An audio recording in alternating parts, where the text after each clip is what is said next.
Olá, meu amigo e minha amiga, estamos de volta com o nosso Portal do José, agora a 48 horas das nossas eleições municipais em todo o país, que está mostrando coisas muito interessantes aqui dentro e fora do nosso país, porque mais uma vez nós estamos vendo o choque do mundo concreto com o mundo paralelo, numa eleição municipal que está extremamente despolitizada.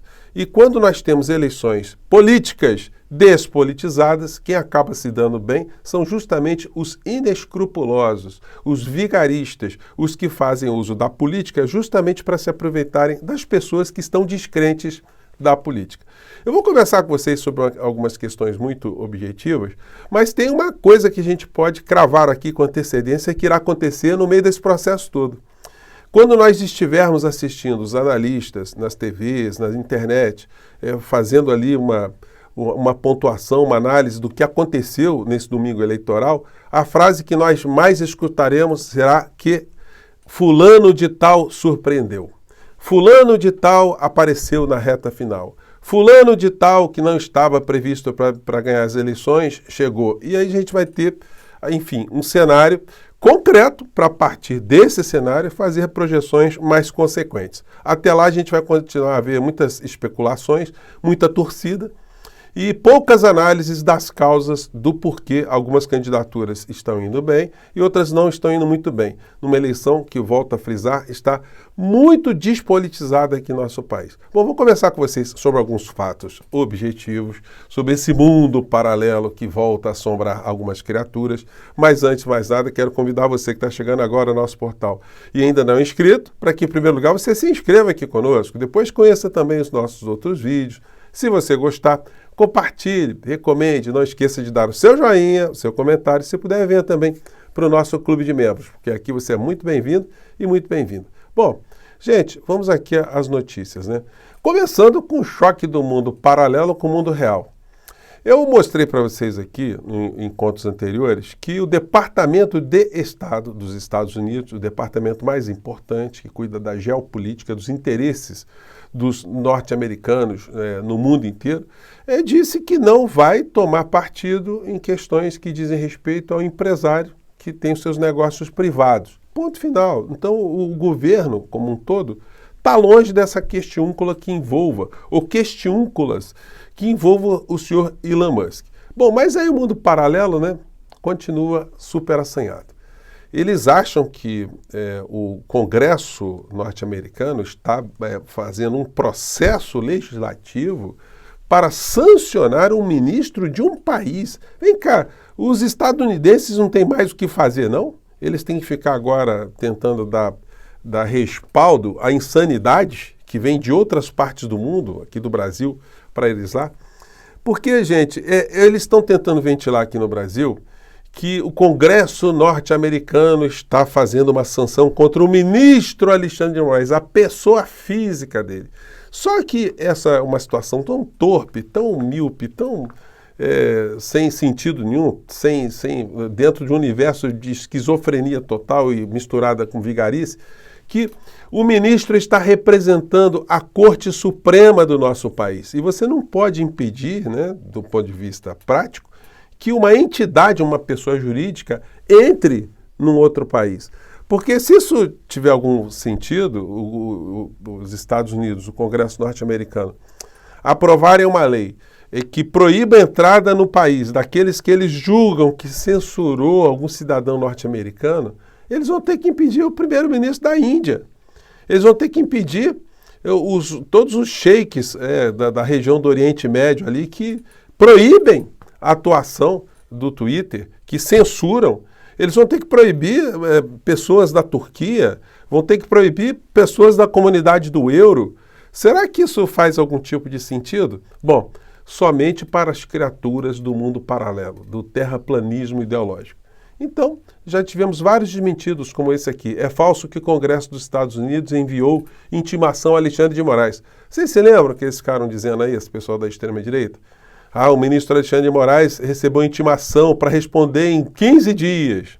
Depois começaram a dizer que o Elon Musk iria no Congresso norte-americano e que ele daria uma conferência aqui no Congresso brasileiro, que ele faria uma live com o Bolsonaro, que um deputado americano viria para cá. Tudo falcatrua, tudo mentira. E agora a gente teve um que está no mundo mais complicado, né, da sanidade, que começou a ter amiguinhos imaginários. Então ele começou a imaginar a conversa com Elon Musk, que o Elon Musk queria conversar com senadores brasileiros, enfim. É gente muito perturbada e vigarista ao mesmo tempo. Eles estão aí com os vídeos nas redes, né? Urgente, bomba contra Moraes. CCJ americana aprova banimento de Moraes nos Estados Unidos. E aí muita gente vai acreditando nessa patifaria. O outro que está morando nos Estados Unidos, foragido, bomba. Os Estados Unidos deram o maior golpe até agora em Alexandre de Moraes. Gente, o ministro Alexandre de Moraes não está recuando nem 1 milímetro no meio dessa história toda. X diz ter pago multa de 28 milhões e espera Moraes liberar a volta da rede.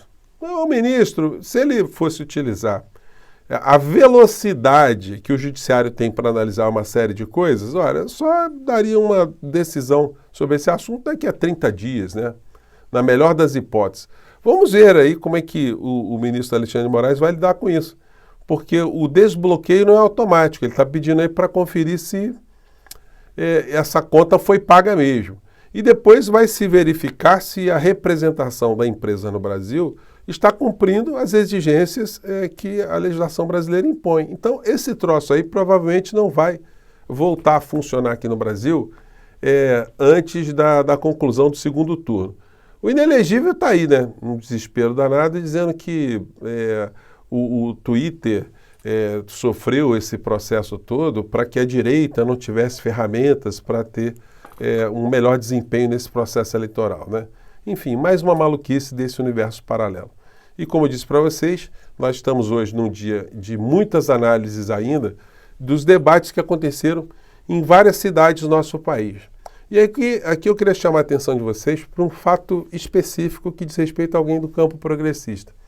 Em Curitiba, o candidato Roberto Requião, que nas pesquisas está sempre ali entre os mais votados, ou que tem a maior intenção de voto, ele não tem sido chamado para debate, porque o partido dele não tem representação no Congresso Nacional.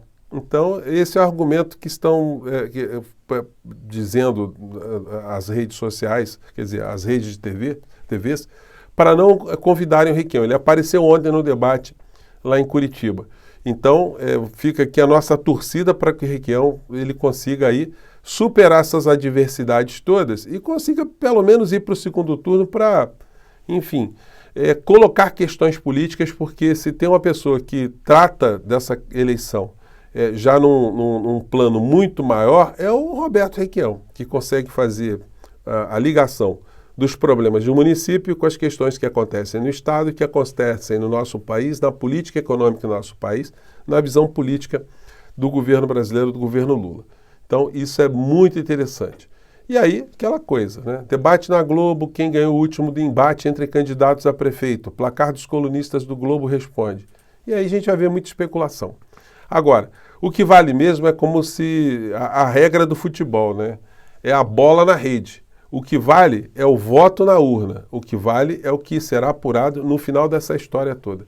E ultrapassada essa primeira fase, aí nós vamos ter uma depuração maior e aí sim, provavelmente algumas interferências dos principais atores no plano nacional nesse processo, especificamente a figura do presidente da República e, infelizmente, do inelegível, que está exercendo um papel que muitas pessoas não estão enxergando ainda, né? Ele está tentando advogar em causa própria para se fazer ali uma grande base em 2026, tanto na Câmara quanto no Senado, para se aprovar algum tipo de legislação que facilite uma implementação de anistia para ele, de perdão pelos incontáveis crimes que ele cometeu contra o nosso povo. Esse é o único fator que move a figura do inelegível, ou seja, salvar a sua própria pele. Evidentemente que esse interesse pessoal dele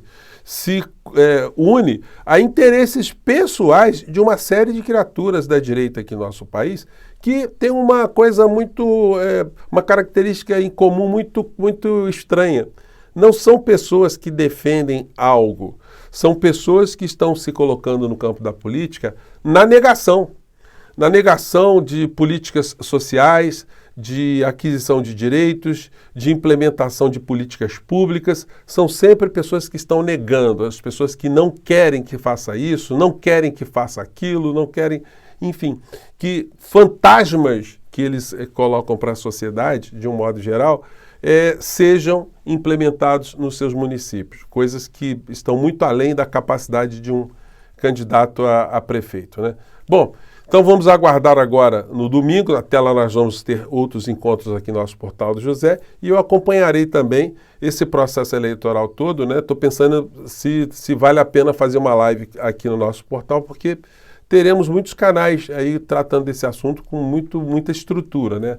Talvez aqui eu faça um react, aqui a gente se conecte com algum canal de amigo, para acompanhar em tempo real o que vai se suceder aqui no Brasil. Por enquanto, eu vou ficando por aqui, no nosso país, no mundo concreto, mostrando para vocês a vigarice desse mundo paralelo que, sinceramente, né, não tem como prosperar, não tem como ir para lugar nenhum. Eu fico por aqui, gente. Mais uma vez, um grande abraço e até o nosso próximo encontro. Tchau!